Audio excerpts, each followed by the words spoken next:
ago, when I lived in Nepal, my friend and I had several days of free time, so we decided we're going to do something fun. We're going to go and we're going to hike one of the trekking trails in Nepal.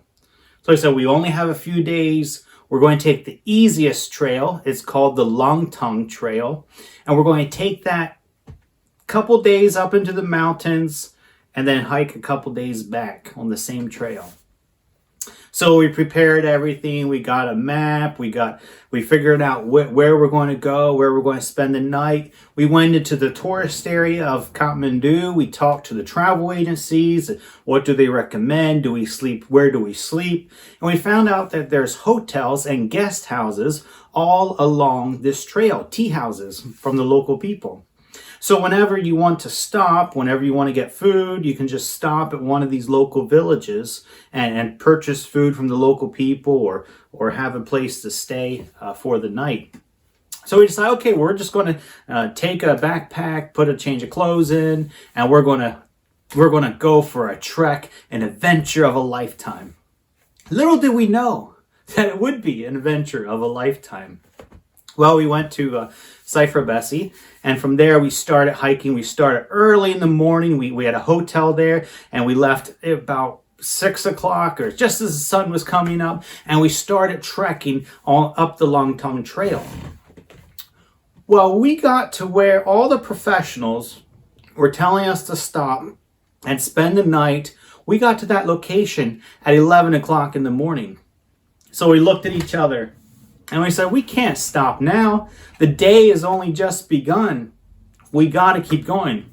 Let's keep going and see how far we can get. That way we can get more. We can see more of this trail. So we started walking. We kept going. And every 10, 15, 20 minutes or so, we'd pass a local village or a local house. And as we would walk past, the local villagers would come running out and say, hey, hello, how are you? Please come in and have a cup of tea, because they want to sell us a cup of tea. Oh, and then they would always ask, so where did you start this morning? And we would tell the local people, oh, we started way back in the Cipher Bessie in the beginning village. And the local people said, wow, you came from there and where are you going to go? We said, well, we're just going to keep going. And everywhere we stopped, the people would be astonished. Say, wow, you walked that far. That's amazing. And we started to get a little bit proud, because these white people, we really could walk in the Himalayas. But something happened. We got up there around above 10,000 feet. And it started to rain, and it got cold because everything got wet.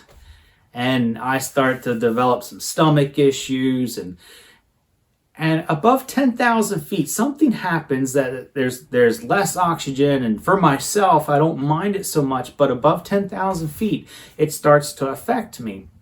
And so I started taking smaller and smaller steps. And by this time, I'm now taking baby steps. And about 3 o'clock, we stopped at this one guest house, and the one house along the trail is one of the local people's houses. And he had a wood fire built on the fireplace inside at the center of the room. Inside the room, we went in there, and by this time we're soaking wet. Our socks are wet, our shoes are wet, everything's soaking wet. And we sat down, and we took our shoes off.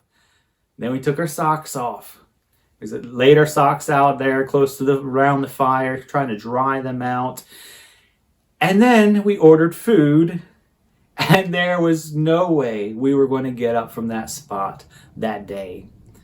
So we slept there that day. The next morning, we got up, and the local villager that we were staying with said that there is a group of Russians coming. They're coming by helicopter. And he said, if you hit it right and you're here when the helicopter lands, they're coming, they're dropping off 4 Russians, and the Russians are then going to proceed walking up to the top of the mountain. But that helicopter is going back to Kathmandu, and it's going back empty. If you go to the captain and you pay him a couple dollars, he'll let you fly out of and fly back to Kathmandu. So he said, no, an airplane or a helicopter flight out of the Himalaya mountains For a couple dollars, that's like a dream come true. So we waited and waited. Pretty soon, and after breakfast, here we heard the helicopter, and it came and it landed, and it did not turn off its engines, but it landed, and they quickly unloaded the Russian tourists and unloaded all the luggage, and then we went running up to the captain and said, "Captain, would you take us back to Kathmandu?" And of course, he wanted a couple dollars, and so we paid him a couple dollars, and we got a helicopter ride out of the Himalaya mountains back to Kathmandu. It was truly an amazing view. There was almost no one else would be able to fly in the Himalayas for that small amount of money. You know, that time we thought we were something at hiking up this trail, and when we're walking by, even the local people are saying, "Whoa, you started from this place in the morning." And our pride got control over us. We were proud with what we were doing. And that pride quickly became our downfall. The Bible says, pride goes before a fall. And that, my dear friends, is very true. Remember, be humble. God bless.